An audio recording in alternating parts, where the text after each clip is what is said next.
మనకి క్రికెట్లో T20 world cup అవనండి, లేదంటే ఓడిఐ వరల్డ్ కప్ అవనండి, ఏదైనా సరే మనకి ఎప్పుడు ఏ టీమ్స్ అయితే క్వాలిఫై అవుతూ ఉండేవో అవే మళ్ళీ మళ్ళీ క్వాలిఫై అవుతూ ఉండేవి. కానీ ఇప్పుడు చూసుకుంటే రీసెంట్గా మనకి ఒక 4-5 ఇయర్స్ నుంచి మరి వెస్టిండీస్ లాంటి టీంని, అలాగే శ్రీలంక లాంటి టీమ్స్ని, వీటన్నిటిని కూడా వెనక్కి నెట్టేసి కొత్త టీమ్స్ కూడా క్వాలిఫై అవ్వడం జరుగుతుంది. సో వాళ్ళ పర్ఫార్మెన్స్ చూసినా సరే చాలా మంచిగానే కనిపిస్తూ ఉంది. సో ఈవెన్ మనకి అంతకుముందు అమెరికన్ టీం చూసుకుంటే వాళ్ళు కూడా పాకిస్తాన్ లాంటి స్ట్రాంగ్ టీంని కూడా ఓడించేశారు. సో ఇటువంటి సిచ్యువేషన్ జరుగుతూ ఉంటాయి. సో ఈవెన్ మనకి నెదర్లాండ్ టీమ్స్ అవి చూసుకున్నా సరే మరి ఇంగ్లాండ్ లాంటి టీమ్స్ని ఓడించడం ఇటువంటి సిచ్యువేషన్స్ జరుగుతూ ఉన్నాయి కదా.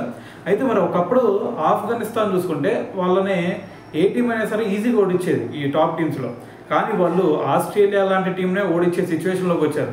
సో దీన్ని బట్టి మరి వరల్డ్ వైడ్గా క్రికెట్ ఎంత ఆదరణ పొందుతుందో దీన్ని బట్టి అర్థం చేసుకోవచ్చు. సో దాంతోపాటు ఇప్పుడు మనకి రేపు T20 వరల్డ్ కప్ జరగబోతోంది కదా. సో మరి ఇప్పుడు రాబోయే T20 వరల్డ్ కప్ కూడా ఈ టీమ్స్ కాకుండా ఇంకో కొత్త టీం అయితే మనకి క్వాలిఫై అవ్వడం జరిగింది. ఆ టీం ఏదో కాదు, ఇటలీ టీం. సో ఇది ఇటలీ టీం ఇప్పుడు ఫస్ట్ టైం మనకి క్వాలిఫై అయింది కాబట్టి సో ఇది కొంచెం కొత్తగా అనిపిస్తూ ఉందన్నమాట ఇప్పుడు. సో ఏదైనా సరే మరి ఇటువంటి కొత్త టీమ్స్ మళ్ళీ ఇంకా పుట్టుకొచ్చి వాళ్ళు కూడా మరి ఈ T20 వరల్డ్ కప్స్ లాంటి ఇటువంటి ప్రెస్టీజియస్ టోర్నమెంట్స్లో ఆడటం అనేది సో మరి క్రికెట్ ప్రపంచానికే ఒక గ్రేట్ థింగ్ అనే చెప్పాలి.